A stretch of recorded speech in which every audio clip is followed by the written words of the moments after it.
Hi, and welcome to Reset Revolution. Today we're going to be doing a panel on the importance of diverse representation in politics. And I'm really glad to be joined by Alexia and Kianna, who are going to be talking about Asian representation and Indigenous representation. So, could you both just start by introducing yourselves, maybe giving a bit of background about where you're from, where you go to school, things like that? Alexia, could you start? Yeah, so thank you so much for having me. My name is Alexia. I'm from Austin, Texas, and my background is in environmental justice organizing, specifically looking at the disproportionately impact and pollution burden that communities of color face. And I'm currently a student at Harvard University, so I'm up here in Cambridge, Massachusetts right now. Great. And Kianna? Ja, hallo, mijn naam is Kianna Jagbe. She toglinishle nashi bashichi na hitle dashiche. Domakaiben Hello, my name is Kianna again. I'm from Farmington, New Mexico, right off the Diné Reservation, Navajo Reservation. I am Diné. A lot of my work focus is on bridging Indigenous knowledge. In particular, it could be epistemological, it could be understanding of certain tribal laws. My goal is to just serve as a liaison to communicate those understandings. That is through educational resources and also working at a few nonprofit organizations that deal with environmental climate justice issues. Great. So, could you both just start by describing the current state of representation, of the type of representation you're going to be talking about? Like in US government on big and small scales, how much representation is there? And has there been progress over the past few years? Alexia, for specifically for Asian representation, what is the current state? Yeah, I mean, I think, generally speaking, we see a lot of underrepresentation in government roles from the local to the national level. I think there has been, improvement, but I think also specifically when we talk about the Asian American community that is also often lumped together with the Pacific Islander community, we kind of, pick one person and we say we're done with representation when in fact the diaspora is so diverse and we see a multitude of different experiences, right? Someone who might be an immigrant who, is coming from wealth is going to have a very different experience than someone who is a refugee. And so we see that within the population. And so I think that's one of the areas where we don't see enough representation of these different experiences. Definitely. And obviously, when we're talking about Asian Americans, obviously it covers so many different ethnicities. And I think, a person from India is going to have a completely different background than a person from China. And even those immigrants, we need to have representation from all different ethnic backgrounds because, there are certain neighborhoods that are occupied by people from certain ethnic groups. And I think, when we're talking about a large group like Asian Americans, we need to acknowledge the smaller divisions within that. What about you, Kianna? What are your thoughts on the state of Indigenous representation in the US and globally? Yeah, so I'll start with in the US. I feel it's very similar to what Alexa has described. In particular, I would think of the voters first, I would say. The political discrepancy that happens between Indigenous and Native peoples and that of the federal government. And first is acknowledging the dispossession of Indigenous peoples, the ongoing genocide, and how the United States was built upon. A lot of our structures of government are built upon the complete eradication of Indigenous peoples, and then understanding the complete distrust by Native American peoples with the government, with all the historical violence and continued violence that is happening. That is, I would say, the biggest part of achieving representation is the belief of the belief in that a government can help you who has this historical violence happening. So of course, that is in itself a huge part of trying to get representation, but and also saying that we found modes of representation elsewhere. I mean, the biggest prevalent example, and I'd say one of the more the biggest prevalent example that has happened is Deb Haaland becoming the Secretary of Interior, obtaining a position that ultimately controls a lot of federal lands, through agencies as the National Park Service, Bureau of Land Management, and there has been successes over that as well. We removed derogatory names from some federal lands, and then you have the formation of the missing murdered unit within the Bureau of Indian Affairs. And then globally, I would say it's that huge lack of representation overall.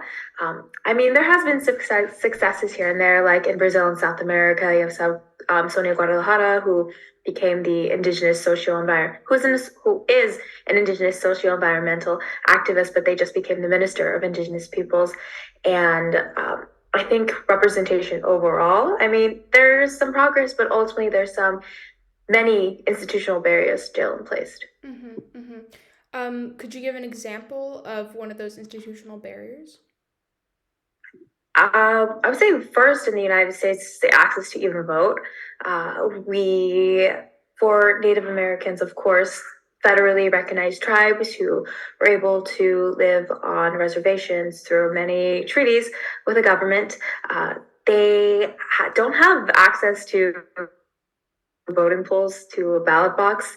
There is a language barrier, of course, a huge cultural barrier of understanding how the US government works. And that in itself is another historical problem of Indigenous peoples being taken advantage of when making all these different treaties, which ultimately put them at a disadvantage, which caused a lot of environmental damage on their homelands, still recovering today. So it's that process of like knowing exactly how to vote, who is giving you access to vote, and that in itself was like huge. I mean, just in the last decade, hundreds of Indigenous Native peoples living on tribal communities had their votes purged because their zip codes weren't identifiable enough to many of the registrar's office who do all of the voting applications and Mm-hmm. whatnot.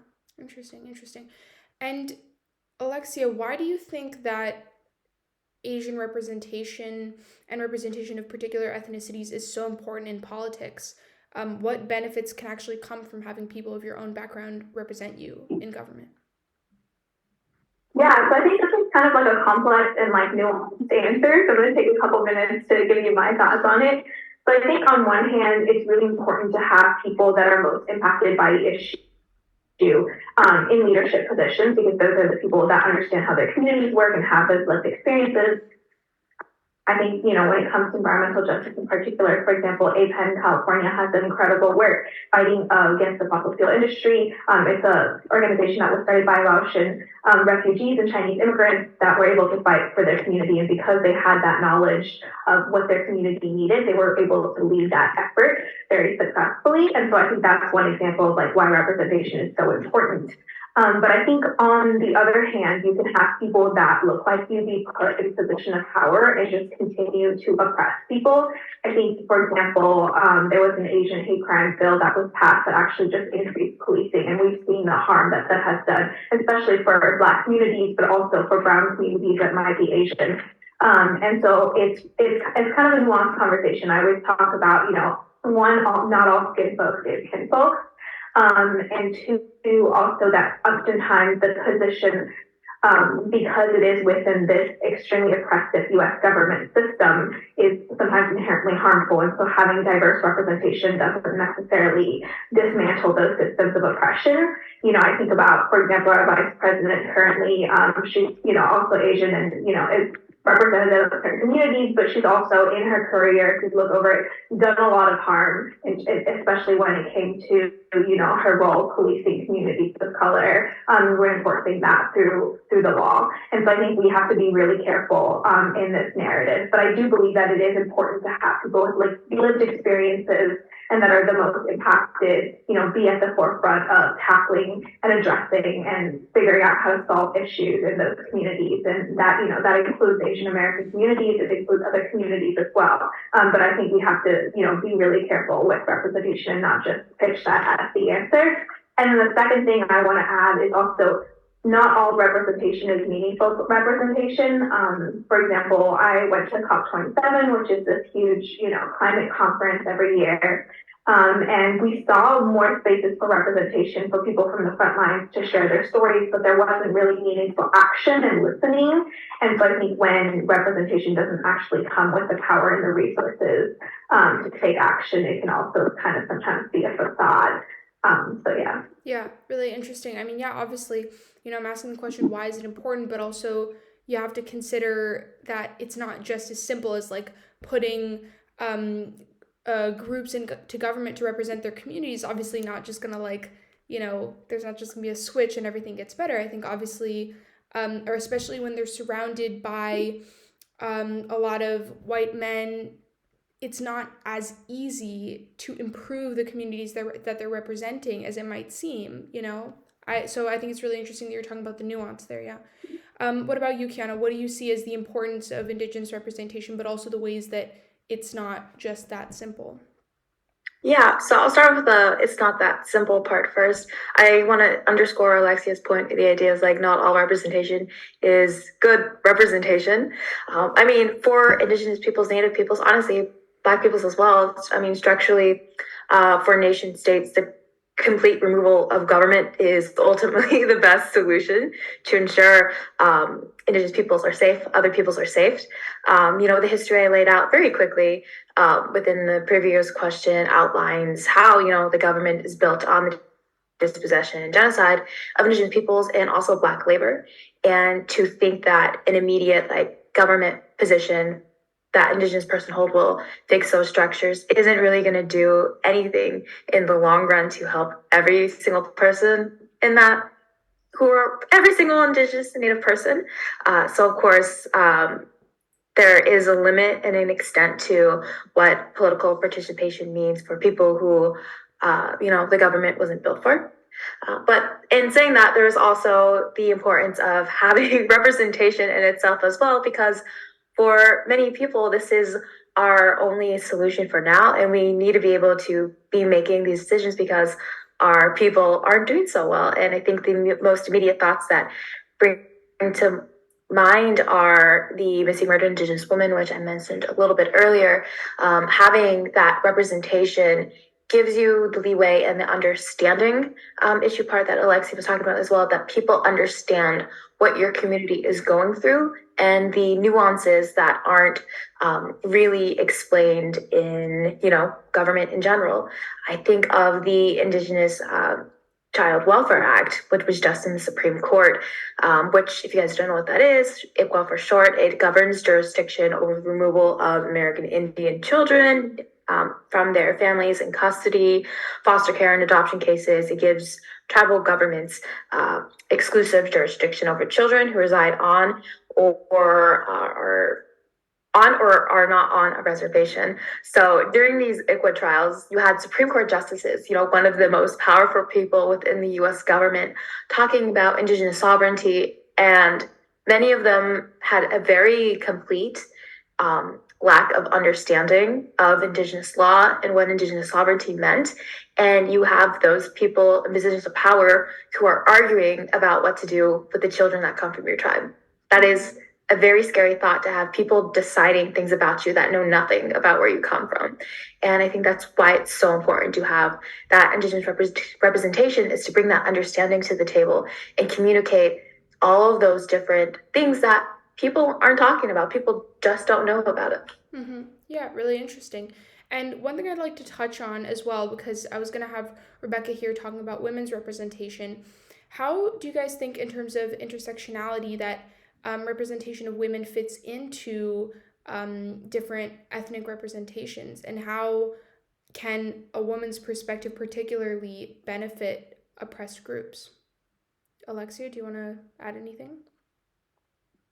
Yeah, I mean, I think intersectionality is so important because, sexism and obviously structurally, impacts women within the various, ethnic and racial groups. And I know, for example, for the Asian American community, like sexual violence is a huge issue, both within the community and also externally within the population as a whole. And violence against Asian women is a huge problem, and that's a perspective that, men that don't necessarily understand.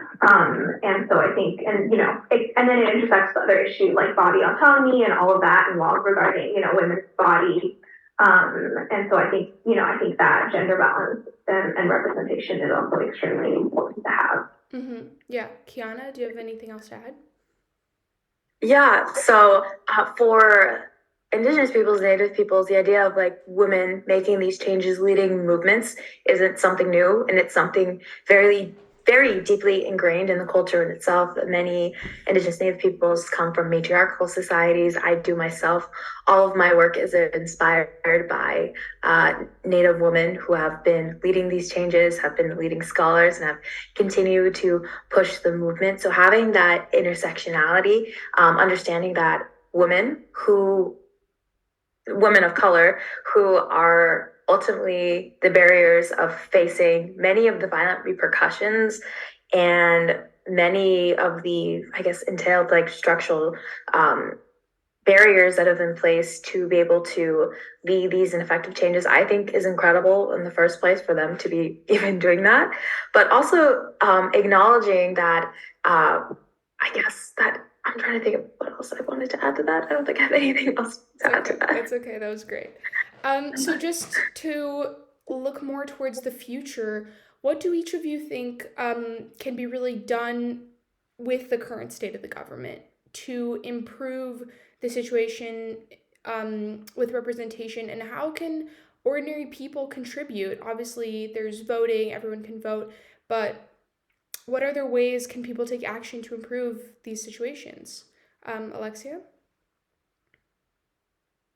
I mean, I think one of the biggest issue when it comes to politics in particular is money in politics, and how money shapes the way who's able to run up to like for office, like who has access to that, who wins elections is largely determined by money. And so if that doesn't change, there's no way that we can actually get accurate representation in politics of how, our population actually looks like and who actually needs to be making decisions. And I think personally for me and kind of my organizing philosophy is one, utilizing our existing social political system and trying to work within to especially minimize harm. And then I think also building power with external movements, getting plugged into local grassroots organizing and direct action and all of that. I think is really important. Great. Yeah, yeah. Kiana, anything else? Any other ideas you have? Yeah, so like I mentioned earlier, most of my work focuses on being like a liaison and bridging gaps of any knowledge. And I do think that is a prevalent addition to add in order to increase diversity of political representation. I've done research. There's also previous research talking about the discrepancies of what Indigenous and tribal communities find important and which are not reflected in popular US government, US issues. So trying to figure out a way we could bridge the beliefs of like what is important, what is needed for tribal governments, emphasizing those needs within sectors of government, expanding education about it. That has always been a priority to me and something I've found important. In that, in itself, I think understanding what Indigenous rights are, what Indigenous sovereignty is. I think the most I think an example that people can really turn to if they want to understand what Indigenous Native rights are is UNDRIP, which stands for United Nations Declaration Rights of Indigenous Peoples. Now, the UN in itself, it's an iffy so organization, but I think this is a great start and outline to what Indigenous peoples are demanding, as most of these ask and articles were made in consultation with Indigenous and Native communities. The United States, as far as upholding the rights of Indigenous peoples, hasn't been great. I mean, U.S. powerful nation state, they've yet to sign any treaties or any international ratification process for ILO 169, which is the Internal Labor Organization mechanism that ensures Indigenous economic, sociocultural, and political rights. And this also includes land-based sovereignty rights as well. So, of course, that entails giving Indigenous peoples more than just a voice, more than just a position, but actual collective decision-making power. Mm-hmm. Wow, that was really interesting, and I'm really glad to hear you guys being able to speak definitely about the nuances in this, because I think a lot of the time when you see discourse about political representation, it can be a little too simplistic because, like you said, it's not just as simple as getting people to represent communities, it's the corruption that exists in politics and how that can really stop politicians representing representing oppressed communities from actually being able to make change. So I'm really glad. I've been really glad to hear from you guys today. Um, does anyone else have anything that they want to add at the end? I'm Okay, good. great. Well, thank you so much for joining us today, and I really hope to talk to you guys again soon. Thanks so much.